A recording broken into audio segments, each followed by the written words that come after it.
This is part 4. Beryl Adhiambo Ouma. Did Laiko Osuri kill her?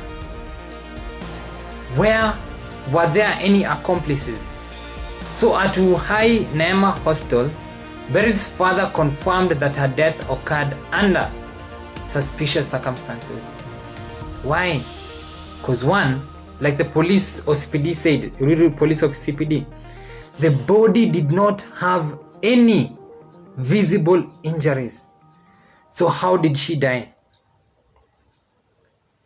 Mr. Nyakach suspects that his daughter died at around 5 a.m. At the time he got the final text, at the time he tried calling back, at the time that he had her crying at the background, soon after that is when she died. And remember, she had told him that Laiko Osuri was killing her. The autopsy report, it says, it gives the time as between 4:30 a.m. to 5:30 a.m. And that would confirm the father's suspicion. Another suspicion was that Mr. Osuri's, Laiko Osuri's parents were present during the fight. There is a claim that they were there from 2 a.m. to 5 a.m. from when the fight started to when it ended. The father of Beryl was suspicious that the in-laws were trying to hide something. Remember, she had been taken to Neema Uhai Neema Hospital by Mr. Osuri and his parents. The hospital had informed him that that is what took place, that the parents had actually taken them there, the in-laws. The hospital attendants also informed him that the two had tried to get them to issue a transfer letter, and that transfer letter would take the body to city mortuary instead of involving the police. Again, I believe that there's a system of collusion between hospitals, mortuary staff and the police. And perhaps this was one of the ways of starting that collusion, by getting a transfer letter, by moving the body without the king knowing about it. Remember, they moved Caroline Mwatha's body without the family knowing about it. And the booking, the reasons for her death, they were all altered. There's a system that exists. The father also asked, why didn't the hospital alert the police when a body was brought to them? And I'm guessing that the hospital took some time before it reported this matter. Why did it take some time? If they took some time. So the father, already suspicious of a system of collusion between staff or the officials who are supposed to look after a daughter, he blocked the police from transferring the body to a funeral home. They wanted the body to be transferred to a funeral home of their choice. Because who knows, perhaps there's some collusion over there, and they're trying to prevent that. Of course, they were claiming that there's a plot to cover up the murder of their kin. And by the information, by the request for transfer letters, by not involving the family from the start of the fight to the end of it, and to taking the body to hospital and now wanting to take it to the mortuary, there seems to be some justification for his suspicions. So the father did not stop there. He went further. He went with the police to the couple's home, and they were looking for evidence, but they did not find evidence of a scuffle. They did not find evidence of, things thrown about, all that kind of stuff. They only found a bloody headscarf. A headscarf. And the police officers took it as evidence. The husband, Laiko Osuri, was arrested by the police for more questioning. For example, what led to the fight? What transpired during the fight and after the fight? More importantly, how did Beryl Adhiambo Ouma die?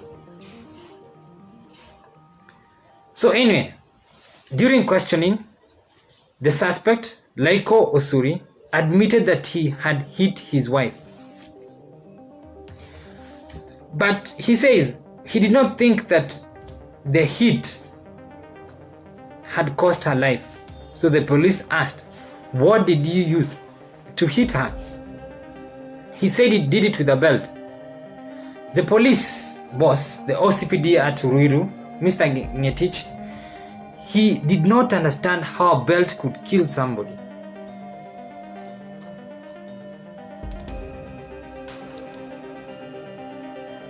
It is important to note that Beryl died on the morning of February 21st.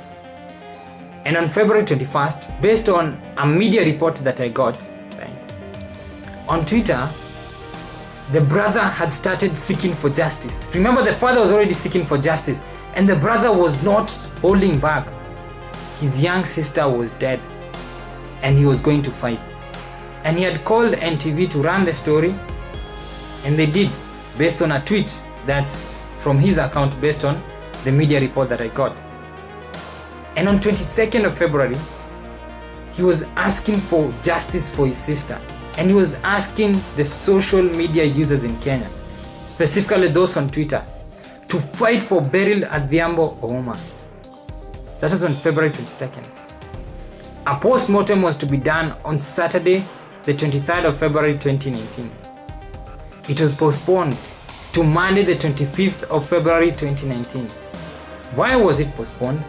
Because of wrangles between the families. Beryl Adhiambo Ouma's side had a pathologist and they had a lawyer, but the other side did not have a pathologist. That's what they said. So they wanted a pathologist present during the post-mortem, and they did not want it to happen on Saturday, the 23rd of February 2019. They wanted it to wait until the 25th. The father says that this was a way of interfering with the investigation into her death. But you know, fairness has to be on all sides, so they had to wait for the other side to get a pathologist, because the post-mortem was the only way of determining how she died, because the belt story, it wasn't adding up. And there was no other story that could, even, indicate how she died, besides the fight that was happening on that day. So anyway, just wanted to mention something. Suffering is not a natural state of life. It occurs because someone somewhere is not doing what he or she ought to do. In other words, someone is not reasoning. Be careful who becomes your in-law, because if your in-laws don't reason, or they have certain ways of dealing with issues, then you will become a frustrated person in life at some point. Even more important, be careful who you marry, because if that person does not reason well, then you will suffer, and we are not meant to suffer. Again, careful with the in-laws, because even if you marry a person who reasons well, what happens when that person dies? The in-laws matter. Be careful. So anyway,